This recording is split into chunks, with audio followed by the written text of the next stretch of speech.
Back here on Titans Talk, we want to hear from you guys tonight after another disappointing defeat by the Titans out in San Francisco yesterday against a team that was 3-10 going into the day.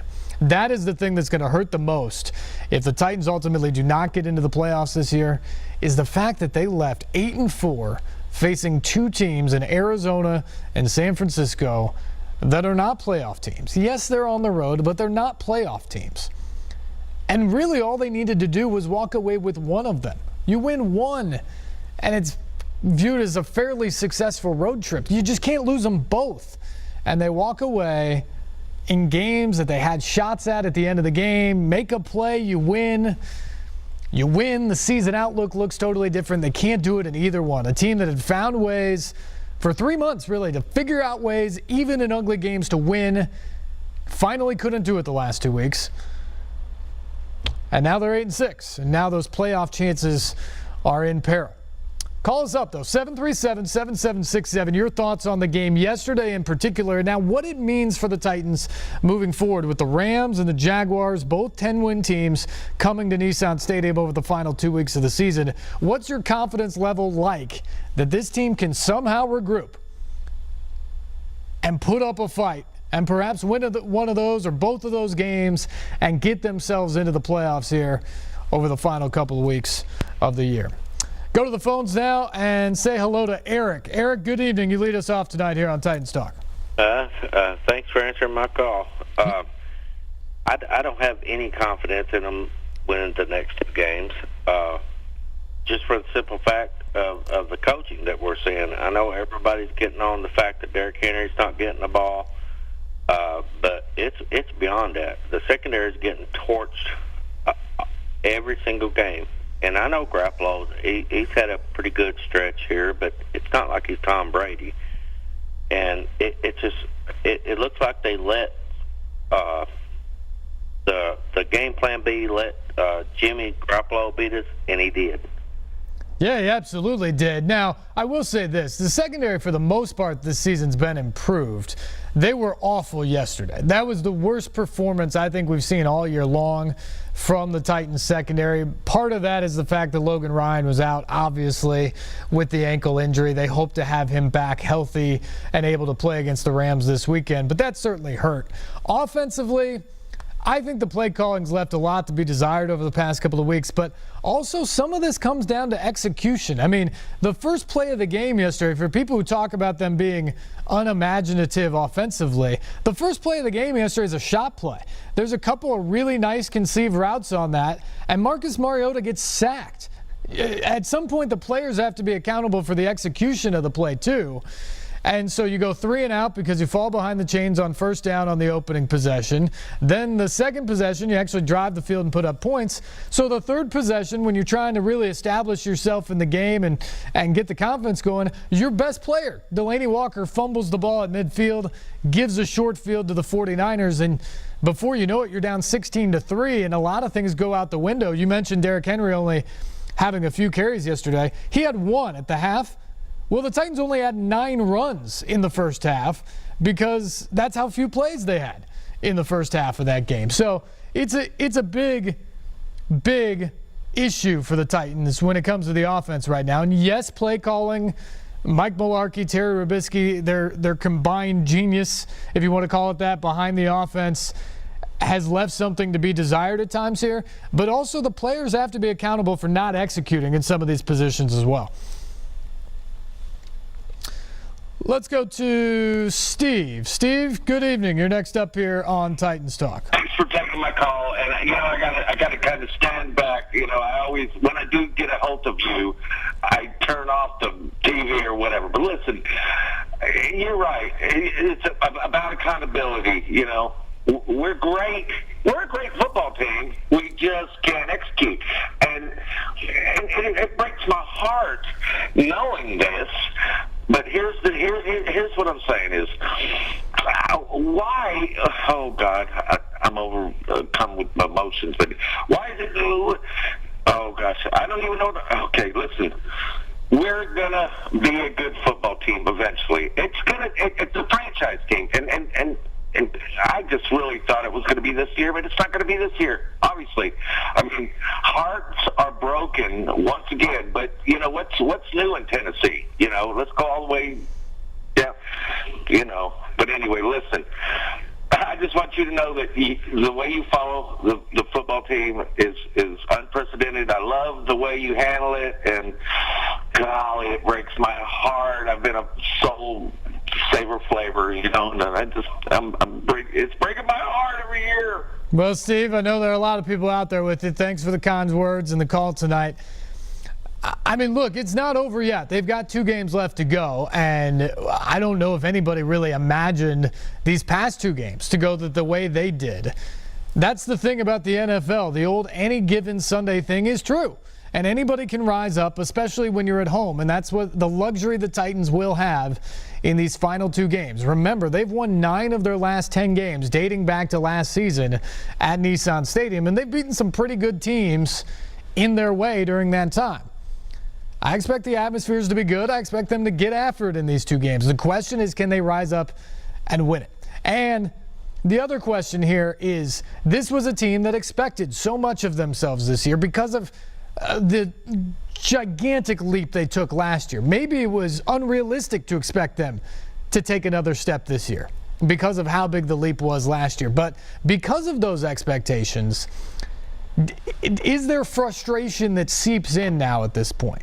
Because I think over the last 2 years, this locker room under Mike Mularkey has done a remarkable job of whatever happened, no matter how heartbreaking the loss was. When the game was over, they were able to compartmentalize the result and say, okay, this is what happened today, this is why it happened, and we're going to move on. And we're going to take the confidence from this win or the lessons from this defeat, and we're going to move on to next week, and we're going to be a better team for it. And I think they did that throughout the year. Last year, I think a lot of time early on in this season, they did it then when they weren't playing their best football, and they kind of persevered their way to get to 8-4. But these last 2 weeks, when all of a sudden that ugly play seems to have caught up with them, and they've no longer been able to find that answer or that play late in the game to win and eke these games out, I think you've seen the frustration. Marcus Mariota last week in Arizona saying, I'm pissed off after the game for the way this happened because I hurt my team. The defense being down on themselves yesterday. We've just seen multiple instances lately of guys being really frustrated. And I don't know if that's some friction within the locker room or the way the offense is being run, for instance, yesterday, and guys wanting more of the no huddle. I don't know if that's starting to weigh on this team, or maybe it's just the pressure of the moment. Remember, it's almost been a decade since they were really, truly in this position, fighting for a playoff berth in the month of December. This is a city and a state that is waiting for them to get over the hump and to get into the postseason, and they're right on the cusp. There's some real pressure that comes with that. And Mike Mularkey told me today he doesn't think that really bothers this team, but they're human. They understand it. And when they lost last week in Arizona, you have to understand how much bigger that made Sunday's game in San Francisco.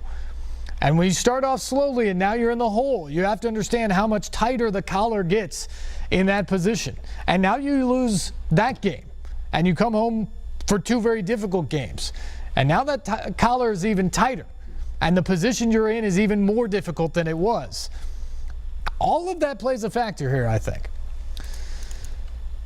Back to the phones we go. It is another Steve. Steve, welcome to the program.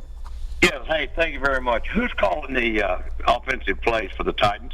Terry Robisky, the offensive coordinator, is the guy who actually calls the plays. Okay, I just want to check and see. I've also noticed that the teams that are beating the Titans are usually 3-9 or 3-8 underdog teams, and it's a great way to make a lot of money. Always betting against the Titans when they're playing 3-8 teams. Well, and that's the crazy thing. There's so many things that are weird about this year compared to last year. As last year, the Titans were a great team against the spread. They obviously beat a bunch of teams. They beat 6 playoff teams last year. Half of the playoff field last year, the Titans beat at some point. And they didn't get in. They felt like a playoff team last year, right up until Marcus Mariota got hurt in that Jacksonville game. And even after that, maybe felt like a playoff team more than the Texans did. But this year, when you expected all those things, and they essentially have all of the same guys back, they've been the worst team in the NFL against the spread. They have a negative point differential for the season, negative yardage differential for the season, negative turnover margin for the season. It's frankly remarkable with numbers like that they're 8-6. It has just been a year where they haven't lived up to the expectations or the hype in pretty much any category. The run defense is the one thing that is pretty much right where you thought it would be. They haven't been as good as you wanted in the running game, well off the pace from last year. They haven't done what you want in the passing game. The secondary's gotten a little bit better, but not the jump you were hoping for with some of the new pieces back there. The pass rush hasn't been on point to the level it was last season. Last few weeks have helped, but yesterday, again in San Francisco against that quick passing game, it had absolutely no effect to help out and take some of the pressure off of that back end. They just haven't collectively. This isn't Marcus Mariota. This isn't on Mike Mularkey completely. This is collectively as an entire team. A year ago, they sort of all came together and overachieved to go from 3 wins in 2015 to 9 wins last year in 2016. Well, now this year in 2017, they're collectively coming together to underachieve. And now you have real questions whether this team can get to the promised land and get to that elusive playoff berth that they've been gunning for and that so many people expected for them to come this year. Let's try and sneak in one more phone call here if we can. Let's go to Ulyss. Ulyss, thanks for the call. You're next up here on Titans Talk. Hello, how you doing this afternoon? Doing great. Thanks for the call. Okay, I was showing you yesterday. I haven't gave up on them, but it seemed like their defense is bad. I mean, they won a lot of games this year, but their defense, I think they just need a new defense coordinator. Because I was showing you yesterday, it was ugly. You know, it was ugly. Well, it was ugly yesterday, but remember a week ago, that defense saved their hide in Arizona.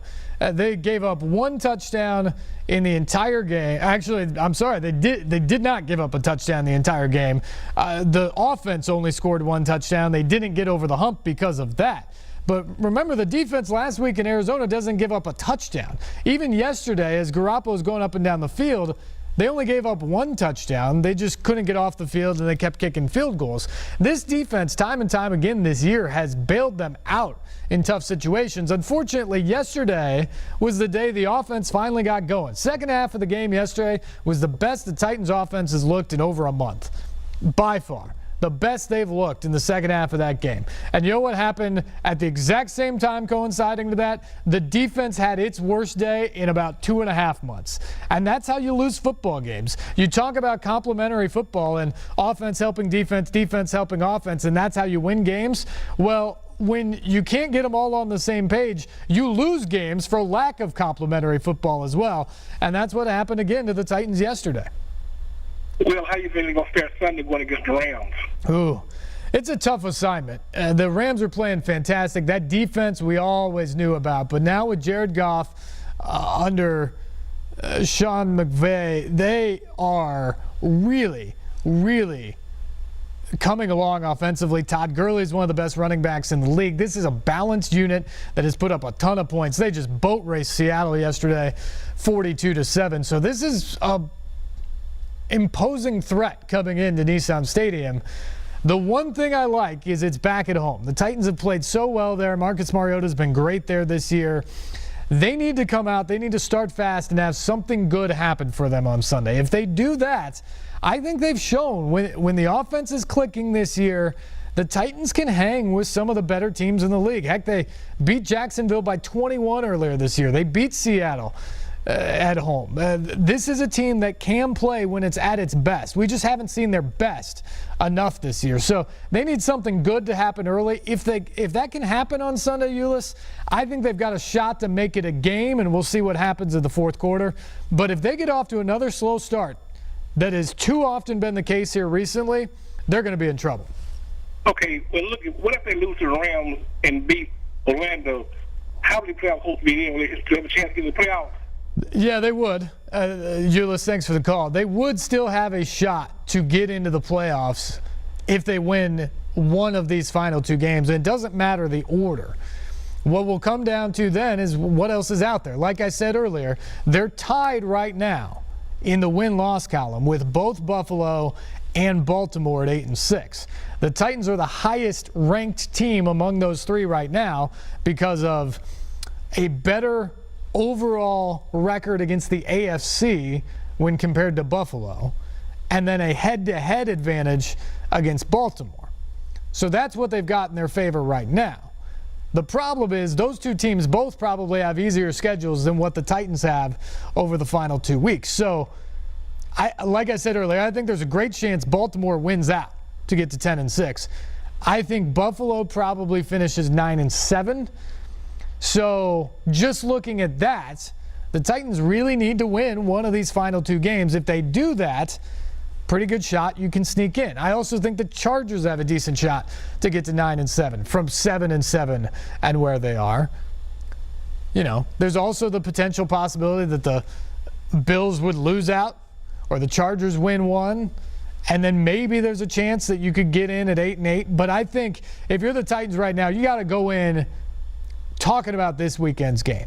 Win one, get to 9, sort of post that record for yourself, and then see what happens in Week 17 when you go after Jacksonville. But I would say this right now. If the Titans finish 8-8 without another win, they're out of the playoffs in my mind. If they get to 9-7, it's probably about a 50-50 proposition whether they'll get in or not at this point. If they win both of them and get to 10-6, they're going to go to the playoffs. So that's kind of the easiest way to boil it down. Win 2, you're in. Win 1, 50-50 shot. Don't win again, and you're done. And these are going to be difficult games against a pair of 10-win teams in Los Angeles and Jacksonville coming to town the next 2 weeks. All right, we've got to take a break. We'll come back. More here on Titans Talk after this on News Channel 5+.